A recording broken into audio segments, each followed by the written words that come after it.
Good morning, Patricia.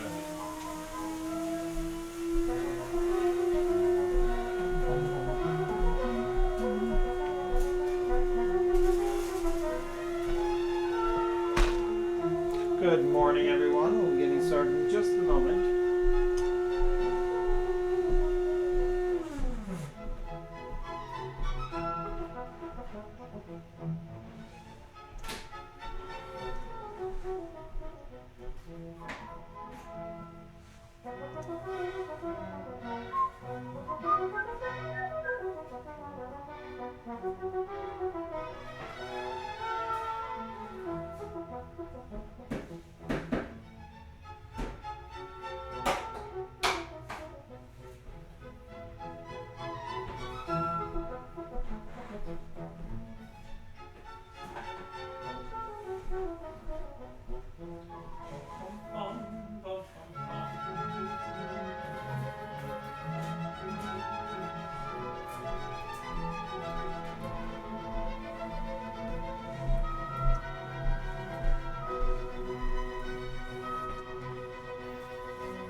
We'll be beginning shortly here. We shall indeed. Welcome to Thanks for tuning in. 20 people. Oh my. It's great. What suckers they are, aren't they? I'm happy that they're here. Oh, I'm happy they are too, but I didn't realize People are so gullible. They think they're watching something good. Well,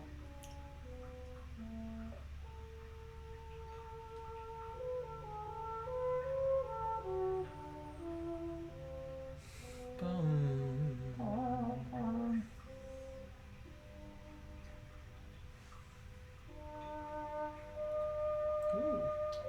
on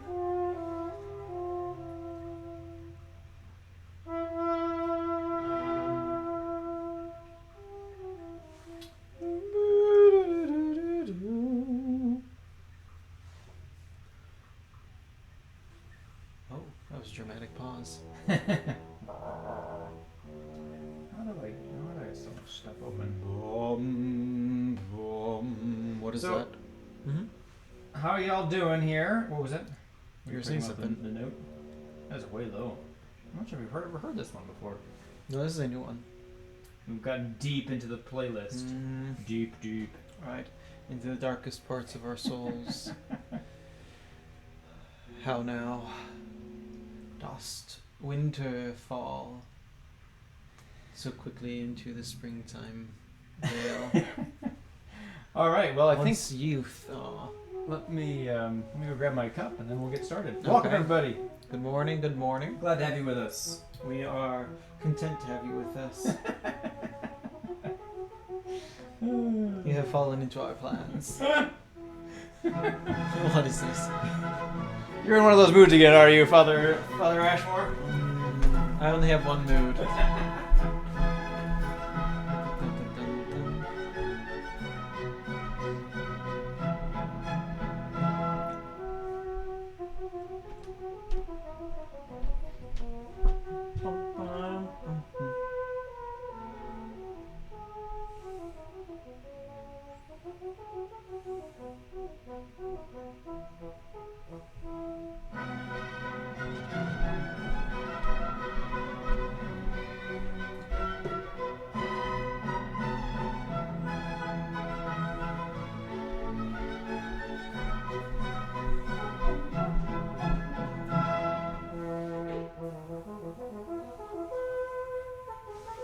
I shall return also.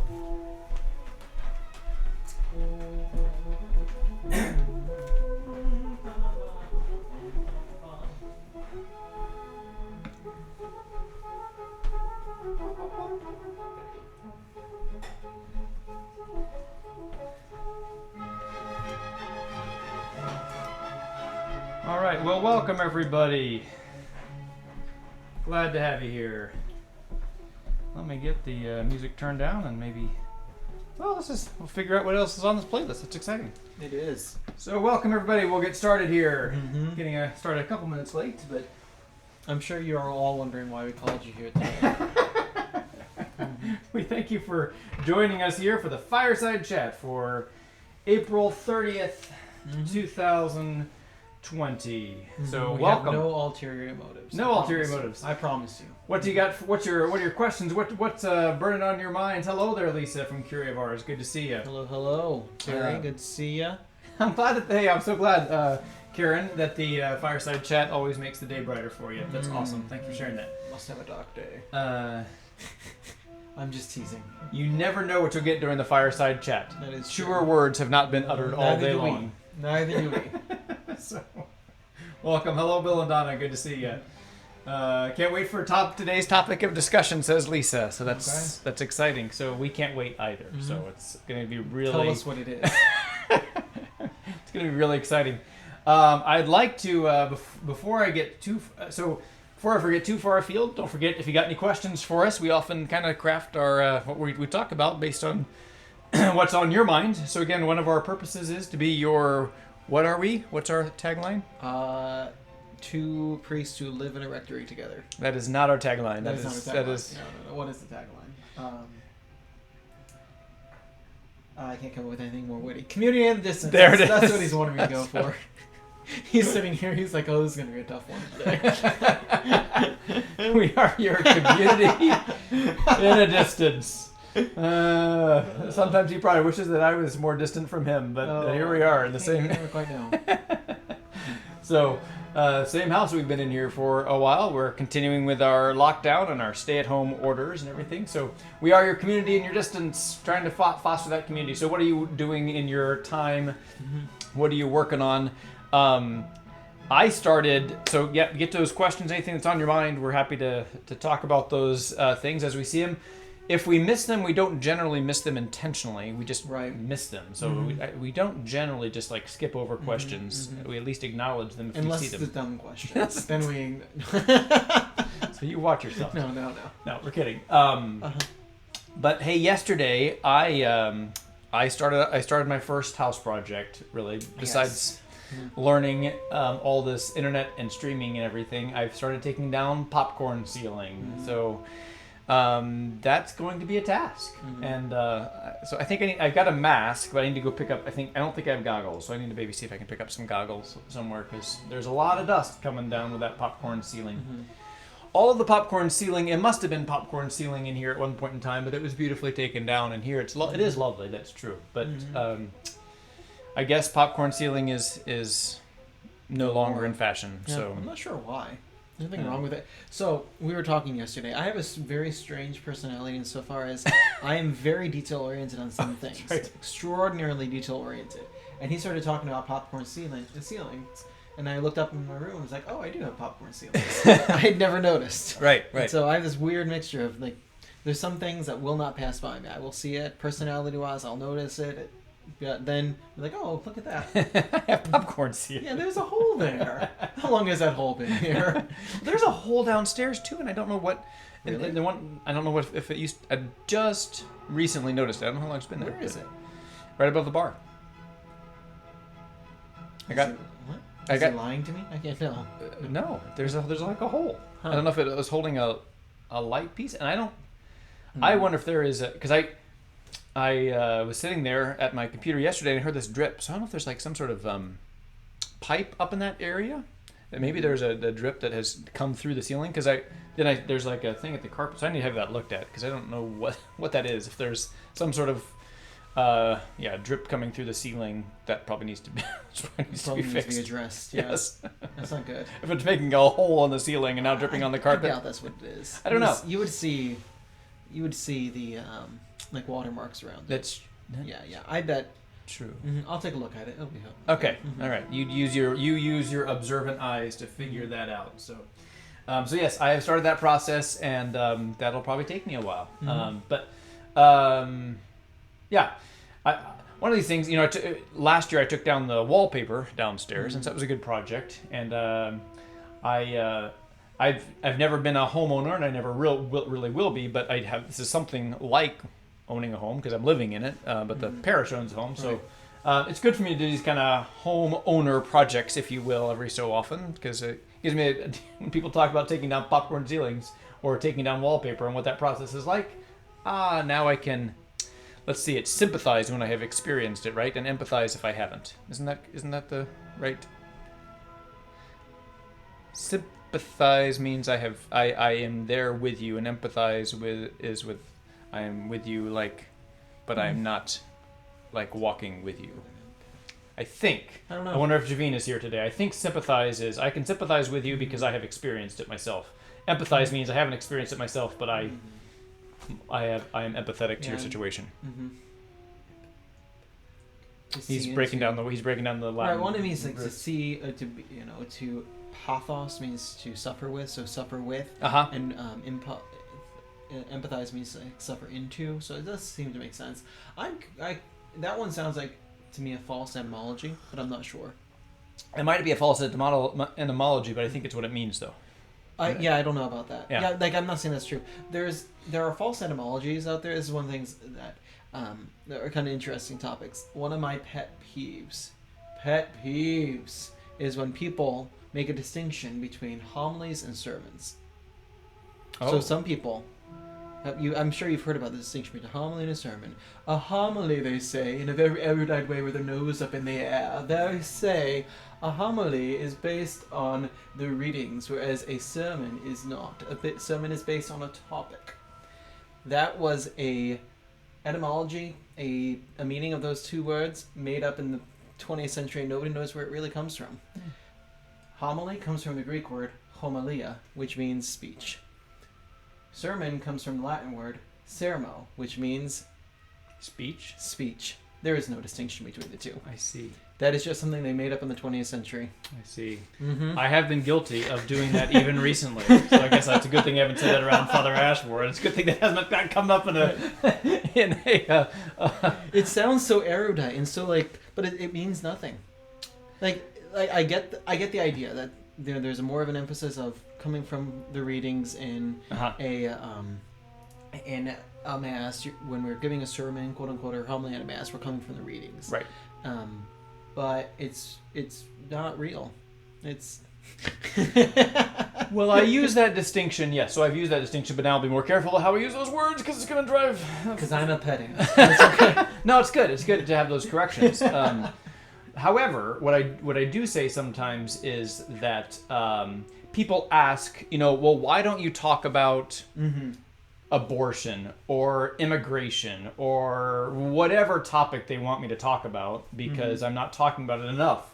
And so, Father, why aren't you talking about these things? These are pressing things in our community. We need to talk about these things.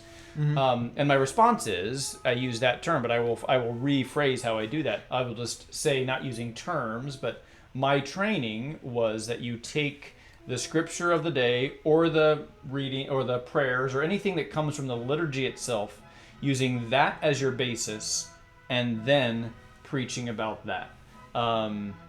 That's your basis.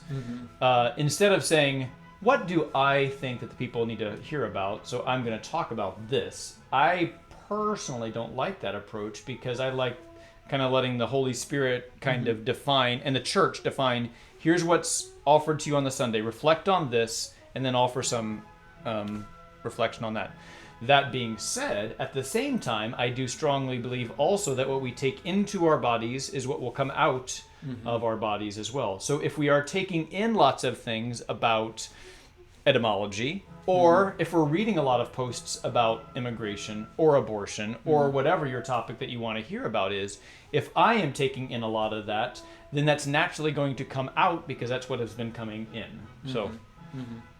So if I have not preached about these things, if I'm not connecting with the community, there's it's not necessarily the fault of the homily. I would say it's really the fault of the priest because he's not connecting with knowing what's going on with the community as well.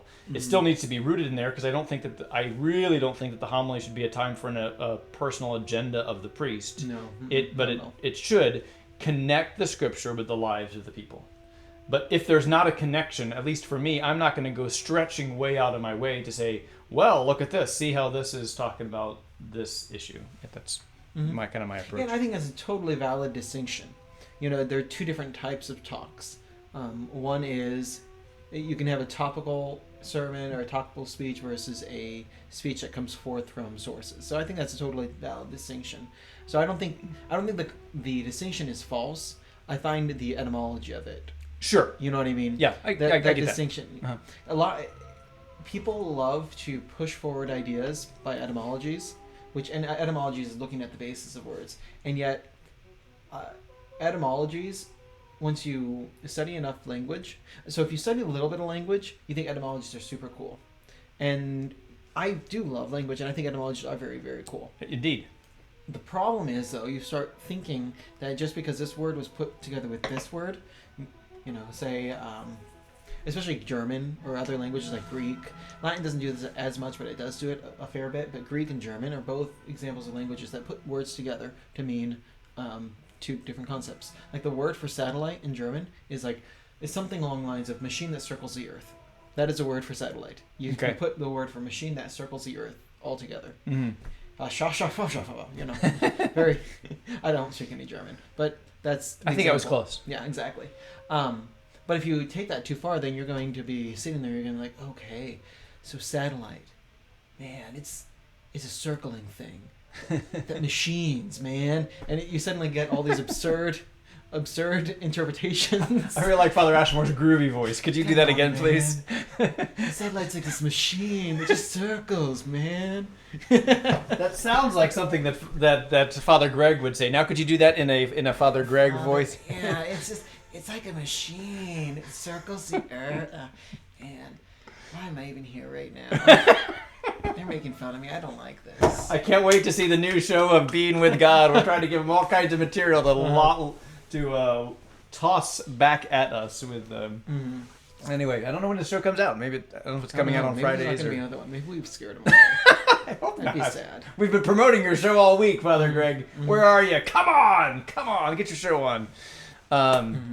But yeah, that made me think also of, I've mentioned before that I like Star Wars, and some of the names, we forget how goofy they are. I mean, Death Star, Right. Star Destroyer, Skywalker. I mean, those are really goofy He names. is the king of obvious names. Right, but they work. And then so they sometimes says, that's a stupid name, General Grievous. I can't believe that's how he names things. It's funny, but It's true. anyway, yes. So before we get too far afield, also I want to say happy birthday, Mom. It is my mom's birthday today. It is not on April 31st. It is on April 30th. I'll just show a little picture of.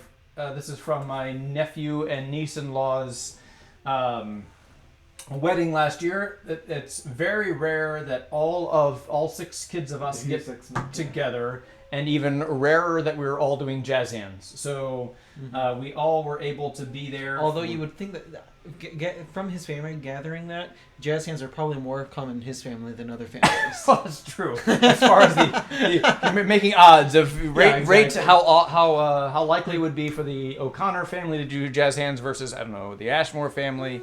It would depend. I don't know. So but there we are. We were gathered there at the kind of the breakfast after the wedding, celebrating. So happy birthday to my mom, and I look forward to being able to get together with you again and doing jazz hands where we can actually be that close to each other.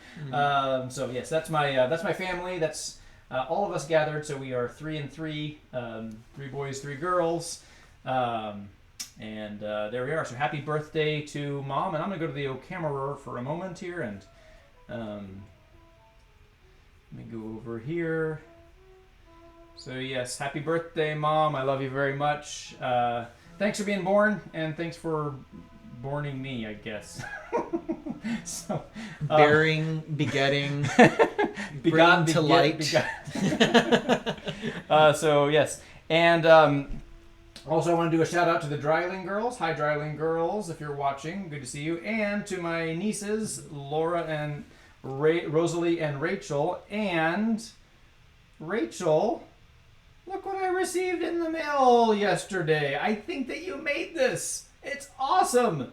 It reminds me of the shows, because you got the ear going down there, just like this one here. And it reminds me of the guy with the mustache there. Yes. So there's that. Thank you. And it also matches my mug. So look at that. You have picked it out perfectly. Good job. I love it. I'm going to put this on my refrigerator. So thank you, Rachel. And very good. Happy birthday, Mom. So you were laughing at something I over there. was just called out by Al Lang. I was hoping Al Lang wasn't watching when I Oh, no. to speak German. So Al Lang is one of our parishioners. I went to his house for dinner several months ago, and he is fluent in German, and he is calling out my German pronunciation. I have no idea how. I haven't studied any German, so sorry, Al. So is that the word? So Al, that's hilarious.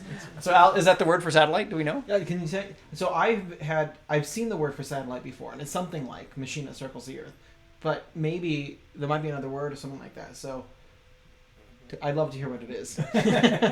So that might be it. So who knows? So I didn't ever pull up my tube. So there's a tube. Okay, pulled there up, we go. There we go. I was caught. Very good. So here's pronunciation. No. Okay, I would looks like love to learn Father German, Greg's so- next Being with God is tomorrow, Friday at 9:30. So go check out Most Your Heart of Mary in Topeka 9:30. with Father Greg. And I think that he's going to make this face for the entire show. He's going to talk like this the whole time. So I don't know. I have no inside knowledge on that one.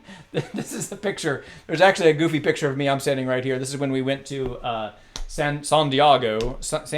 We had our retreat there, and we often do our retreats together, and then we try to work in like a couple of vacation days as well. So we took a little bit of time at the beach as well. That was from a couple years ago, and it was a good retreat and a good time to get away and to be over. I'd never been to San Diego before. The word for German, if the satellite looks to be Kanman Elf, I don't know how to pronounce it. I'm sorry. We'll have to do this. So I'm working on my Latin. I'm working on my Spanish right now. Once I get those shored up, I'll have to come to you for some German lessons. Okay. Yes. Mm-hmm. Since we don't have a whole lot of German. There's not a whole lot of need for German pastoral pieces here, but it is good. It is one of the main theological languages. So the main languages you need to learn if you want to really study theology, you have to know Latin. Clearly, there's no question about that. Anything. I was about to say claro. Claro. You have to learn Latin. Anything written before the 20th century really is going to be in Latin for the most part, or Greek. So you also have to learn Greek. Greek is a little less important for Western theology, but it is still important to learn, particularly if you're going to study some of the Eastern Fathers like Cyril of Alexandria or something like that. Go ahead. Keep going. You have to learn French. Mm-hmm. French is very important, especially in early 20th century theology. French is super important. Sure. German would be like mid 20th century theology. Yep. That's where you're looking at Ratzinger. You're looking at Ratzinger, who's Pope Benedict. Rahner. Karl Rahner, exactly. And Bonhoeffer? Yeah. Bonhoeffer, pardon me. Von Balthasar too? Von Balthasar too, yeah, but he wrote some in English. I don't know. Okay. And then you also have to know Italian too, for legal documents. And the church has played around with putting things out in Italian and Latin over the last 30, 40 years, which I think is an abomination personally. But so you have to know Italian now, especially if you're getting into legal texts. So. Right. Mm-hmm. And Elvish. Yes, you have to know Elvish too. And Klingon. No Klingon. Right. So so for serious theological studies, that's pretty important. Mm-hmm. I was more I enjoyed more of the scripture study piece, and so that would be just a different kind of. You need to know Latin, Hebrew, and Greek would be the primary things for the scriptural studies. Mm-hmm. For serious. And those are just. I mean, they're somewhat. I mean, it's like it's all church. It's all religion stuff. Well, that's true, but there's kind of specialties within religious studies. Yeah, that's actually a fascinating topic. I don't know if you guys would be interested in hearing about this, but some of the specialties of I do. Please theology. Tell. Okay, so there are some areas of theology I have no interest in. Uh-huh. And it's not because I don't think it's important. It's just my interest has not been piqued in that. One of those areas would be like historical critical studies in Scripture.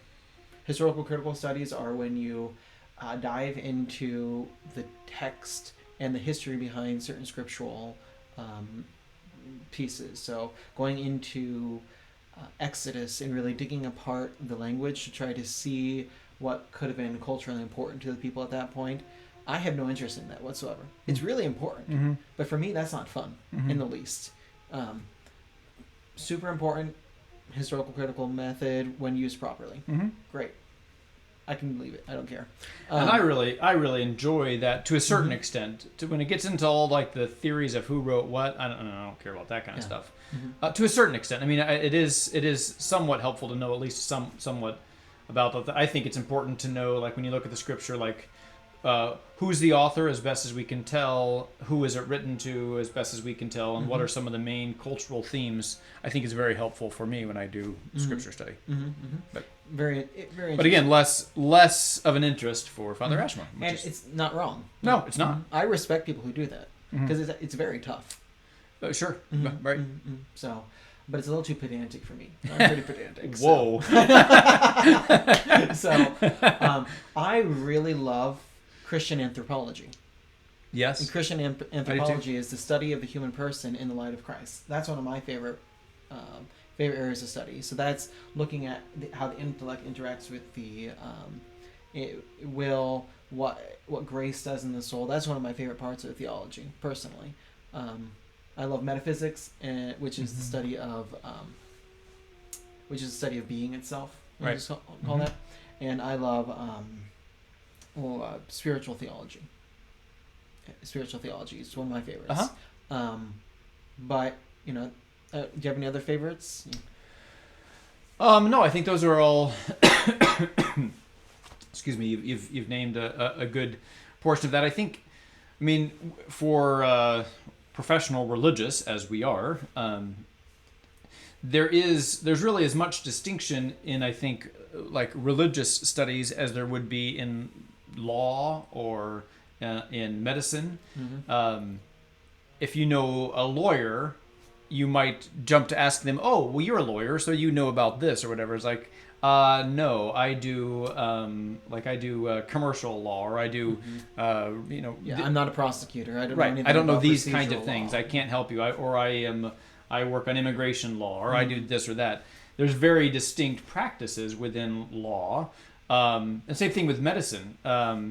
There was a doctor at Curie of ours who, what was his specialty? He worked on like not just the eye, but the back part of the retina or something like that. It was like very specific. I don't remember exactly what his role was. But doctors often have very specific pieces. Specialties, Yeah. Now, for parish priests, we're generally what you'd call probably general practitioners. We have to know at least a little bit about everything because we get pulled in many different directions, with a special emphasis, I suppose, on pastoral ministry. But someone could be a priest and really be, frankly, terrible at pastoral ministry, but excellent at scripture studies because that's the focus. Like he might teach in a seminary or something. Still that's a priest. less common today than it used to be. Sure. I think. And that's also more common in like religious orders. Certainly. So like the Jesuits or the Benedictines or whatever, they can really have a specialty because generally they are either living in community or they're not necessarily working in parishes. They have a specific ministry and they're writing, researching, teaching. So what we're talking about is really fascinating because it shows a fundamental We are so distinction. fascinating. No, I'm sorry. No, it's fascinating to me. Just teasing. It shows a fundamental difference, though, between other sciences and the science of theology. So that's, first of all, when I use that term science comes from the Latin scientia, which means knowledge. Okay. So generally I'd refer to natural sciences as what we would refer to as science today. And when I talk about theology, I'm talking about theology as a study system, the science of theology, all the knowledge about it. We can, especially in the other sciences, you're considered a higher intellectual if you are more particularized, generally. So the general practitioners in medicine, they're good, they're very, very smart, I'm not saying, but often if you want to get higher in the fields, you go and you specialize more. So you start suddenly becoming expert on this one particular nerve in the back of the eye that nobody else knows about. You become more and more specialized. And theology is really not that way. Theology is the pursuit of wisdom. And wisdom is that which orders all things. So it's not... Theology does have that way of specializing to where you can get really into having to know Akkadian so that you can study one chapter in the book of Joshua or something like that. Right. You can go that direction, but generally that's not the goal of theology. Sure. The goal of theology is so that you can order all aspects of God's revelation. Sure, that makes sense. And so that's called wisdom rather than... So that's why I honestly think that our university system today and our education system in general does not assist the growth of wisdom. It assists the growth of particular knowledge. Right. But it doesn't assist the growth of wisdom because we don't see everything in light of each other. Wasn't that John Henry Newman with the idea of the university? Precisely, one of my favorite books. Uh-huh. The idea that the university education, this is super important. And it's totally missed by our modern education system. Education does not have a practical end, period. We are not educating our children merely for the sake of getting jobs, period. Now, we want them to get good jobs. We want them to support their families, absolutely. But the end of education is the formation of a man or a woman, period. Mm-hmm. Is the development of the individual. And so if I'm what does the word, I'm doing some etymology here. Here we go. Yeah. But education comes from the word educare in Latin. It means literally to draw out. So we are drawing the child in a certain way out of him, and we're drawing the adult into existence. Mm-hmm. And that requires a very different view of education. If we're looking and we're thinking, oh, well, we, my school is successful because everybody's getting jobs out of here. Everybody's getting really high-paying jobs. It's successful in one sense, but it's not educating. You're giving them skills, but giving skills are not educating. Educating is if you look and you see that you have produced a good group of students who are good human beings, who can think well, who can apply themselves well, who can live moral lives. That's the goal of education. And that's why we as Catholic schools have Catholic schools. We're here to form to draw out our students. And it's a problem with our whole modern education system. It's the Dewey system. But wait, Mm-hmm. if we can't know the definition of what a human is, if that doesn't exist, then how could we possibly have a university? Precisely. Yeah. So yesterday we were talking about nominalism and relativism, and if all we are is what we name or self-identification, the ramifications then are you can't have a university in the way that it was intended to be, is that you form the person to be a good human being, because in our modern society we doubt that there is even something that can even be known, because you are whatever you determine you set yourself to be. Mm-hmm. So which then everything kind of starts collapsing in on itself. Exactly. And that's why I dislike a lot of the pithy statements around education today, like education is not filling a student, but it's lighting a candle. That's not necessarily wrong in that idea, like we're not here to, pummel ideas into people. Right. But we have to recognize that people are unfinished projects. I'm not here just to light a candle. I'm here to give you the wax in order to be able to burn that candle. Uh-huh. You know what I mean? There's that. I mean, when a student comes into a school, he has to, if he wants to be truly formed, if he wants to be truly educated, he has to be willing to let go of all that is not true in himself. And that's a lot harder than merely lighting a candle. It recognizes that we are human beings and we're imperfect. It recognizes that I grew up with misconceptions. I grew up with ways of thinking that are not true and are not good. And if I'm not willing to let those go, then I'm never going to be able to achieve the potential for which I was created.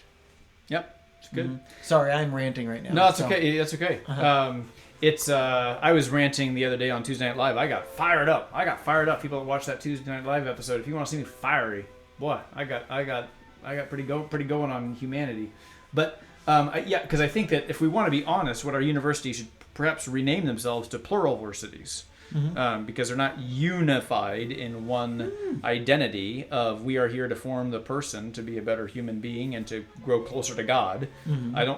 I don't think any secular university would put in their mission statement we are trying to bring people closer to God. I don't think anyone would state that.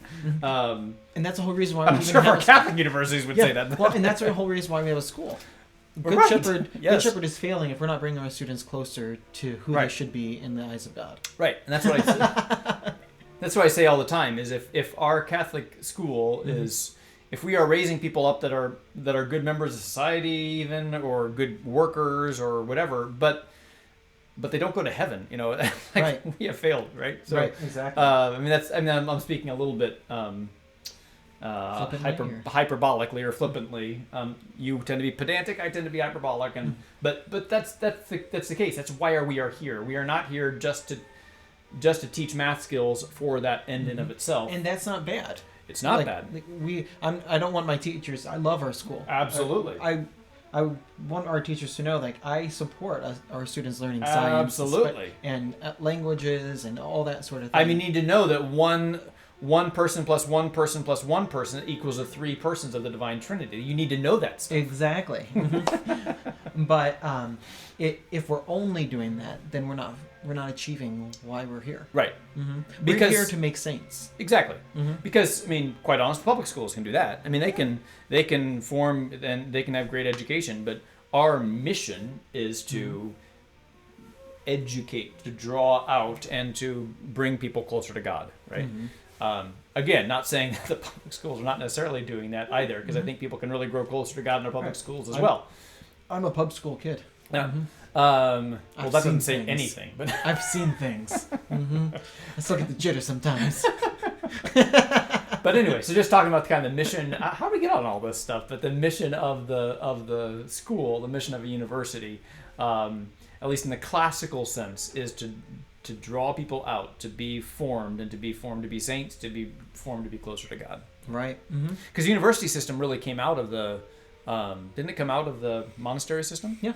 Exactly. So that's the kind of the evolution of that. Is it came from monasteries, and it's been totally separated now. So That's exactly right. but we got some comments also about the there where was that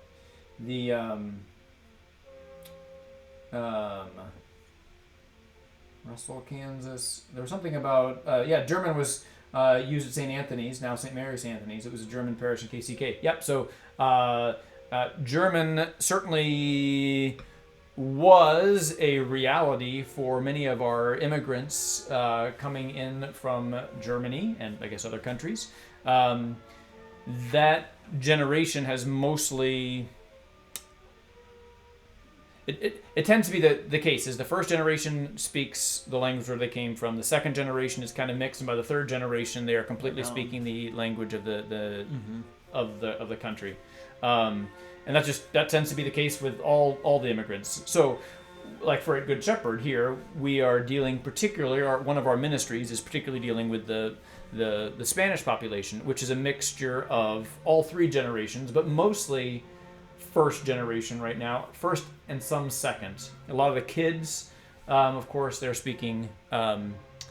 They speak Spanish at home, but English in schools. So they're. But then when they have kids and they're going to be raising kids, they're going to be speaking for the most part English at home, and they're going to be speaking Spanish when they go to their grandparents. And so their Spanish is going to get worse and worse as the generations go along, Right. which tends to be the case also with just any language. So German was the case. We haven't had a whole lot of new German immigrants coming to Kansas at this time, which is why there's not really, I know of, any German mass going on now.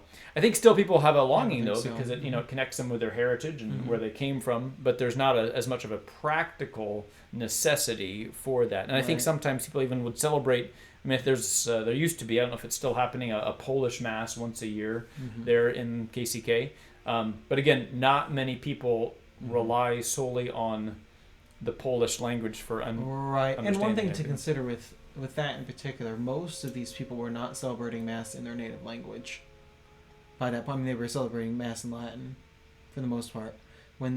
So when they came over, by the time that they were switching from the Latin liturgy to the more of the vernacular liturgy, the main language was probably already English, so there was never the tradition of having German Mass. Sure, that's right. That there is for Hispanic persons. Right, that's right. There would be a German homily, Sure. a German hearing confessions and that sort of thing, and German outside, but not in the Mass itself. So. Right, be all in Latin. So that's why there's not that same tradition. I think that's But- I'm sure there are some exceptions to that rule, but Right. But there was some experimentation with vernacular in the 20s and 30s, wasn't there? yeah, but not pretty widespread in Right. these parishes or anything. That was. But I mean, was it in Germany? In Germany, there was a little bit more vernacular during that time. So it was generally, the church tried to suppress it as much as possible, so it was not widespread. So. So, Mm-hmm. yeah, good comments there, Linda. We have to teach students how to learn, how to access information on the great internet highway. Yep, absolutely. And you see there that funding, that's totally true. Sometimes we, especially with the standardized tests these days, standardized tests, what do? They reward the acquisition of skills, not the apprehension of knowledge. Right. And that's, that's always also, I think, the harder, that's harder to teach. And it just takes time. And I think it's the problem with seminary, at least in my days. I came from a different seminary time, but I mean, how do you teach someone to pray, for instance? Or how do you form someone? I mean, you give them, it's much easier to teach like different techniques and these things that you can put an outline together and teach this knowledge. And how do you do that? But how do you form people? Well, that just takes time and effort and extra, prayers and whatever. So it's always easier to teach the practicals than it is to teach the wisdom. Right. Because it's not unteachable, but it just takes a lot more time, a lot more depth. Exactly. And then you have different capacities with different students, and so it's what I'm saying is I'm not saying, oh, here's an easy answer, switch to classical education. I'm not saying that, but I am saying that if we don't know to what end we're educating, we can't truly educate. Right. Right. And so, yeah. I mean, that is something that I am particularly fond of in our Catholic schools, is that we can talk about ends and purposes, which I'm not sure if you can do as much in public schools. You can to a certain extent. You want to be there for the betterment of the child. But again, as we were talking about yesterday, if we get too nominalist and too relativistic, I mean, it just crumbles, right? Each time. If you just challenge it a little bit, well, now you can't do this and now you can't do that because now we're not responding to this person who does not resonate with this or whatever, and I don't identify as this, and so it I have becomes to a do competition this, of wills. It does, rather than a common seeking for truth. Right. Because again, I have nothing against the public schools. I think they do a great job of education and I love my teaching. public school teachers. So, Miss again, F, if you're watching, thank you so much. Don't misunderstand what we are saying. What was that about the personal attack or whatever? We're not doing a personal attack. I don't know if there was a certain phrase, but yeah. Well, you were talking about yesterday. If you talk about this fighting of wills, it comes across as a personal attack. Personal attack.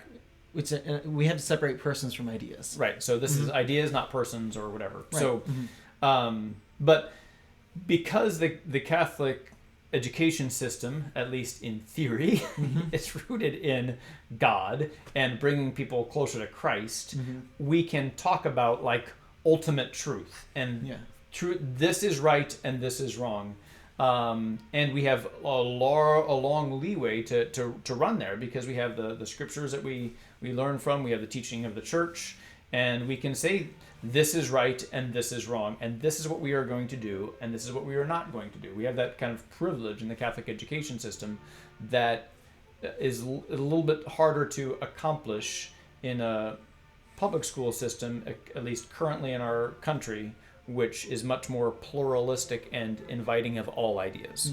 Yeah. I think to go back to what you're saying there, a good way to formulate what you were saying about ideas versus persons is, in general, I will always be fierce with ideas, but gentle with persons. Good. I will always be fierce with ideas. Right. And that's what, so the patron saint of priests, St. John Vianney, was legendary for saying that he should be a lion in the pulpit and a lamb in the confessional, I think is what he was attributed to saying. A lion in the pulpit, meaning fiery sermons, homilies, whatever you want to call them. Given these fiery preaching, but because he's talking about ideas, he's not necessarily talking about particular people, but this is what we need to do. But then so gentle in the confessional. He was known to hear confessions for hours and hours and hours without any breaks. And people, for days on end. When we say hours, we're talking 12 to 14 hours a day. Right. I have heard upwards of like 5 to 6 hours a day, and that was one of the most exhausting days of my life. And people flocked from all around the countryside in France, all around to come to confession with the Curé of Ars. So again, you might see him in the pulpit and think, man, I don't want to go to confession to that guy because he's just going to say, you're a sinner and you're going to hell.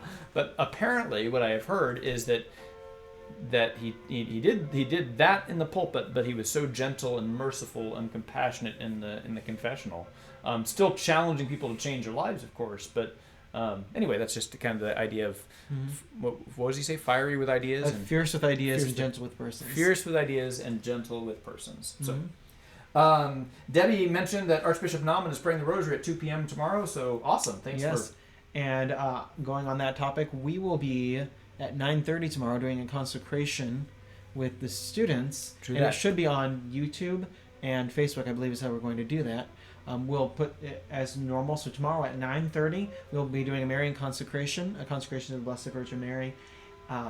That has been advocated by the Conference of Catholic Bishops, the USCCB, and they're going to be doing it tomorrow. We'll be doing it with our students at 9:30. So we'll post information about that today, and we hope you join us tomorrow. And we'll plan to do the Rosary at noon, and let's between the two of us remember to bring over the Mother Teresa Rosary. Okay. We'll do our best. Now I'm gonna show this thing. I want to give a again. Seeing other faces, I think, is good. So if you want to check to make sure this the volume is working on this, Karen Pepich has a great announcement for our young adults and kind of what they are doing. So I want to bring her in. I keep on walking over here because my phone needs charging, and I don't have any more outlets over here. So I think we're okay. So let me run then to Karen here, and we're gonna still be on here, so don't say anything bad. Hey, Good Shepherd, it's Karen Pepich from the Young Adult Ministry. Oh, hold on. Just wanted to I plug got our Bean page with God. really quick. He's invading. Hold on, Facebook just a page, minute. Instagram page, It's and a group on Father Kent's Facebook fault. for Let me try that young again. adults in Hold their on, hold 20s on, and hold on. 30s. We're starting to ramp up stuff that we're doing on Tuesday nights. That was classic. Father Greg just invading our show. Get out of here, Father Greg. All right, let me try that again. So we're gonna run that one again, and hopefully this time without Father Greg. Hey, Good Shepherd, it's Karen Pepich from the Young Adult Ministry. Just wanted to plug our page really quick. We have a Facebook page, an Instagram page, and a group on Facebook for young adults in their 20s and 30s. We're starting to ramp up stuff that we're doing. On Tuesday nights, we're having a Netflix watch party where we're watching movies together. And on Sunday nights, we're going to start doing a Sunday reflection on Zoom, where we just have an hour where we just chat and talk about the gospel and what's going on in our lives, things like that. So check out our pages. It's Young Adults Good Shepherd for Facebook and for Instagram, or you can send us an email at youngadults.gsshawnee@gmail.com. Bye, all.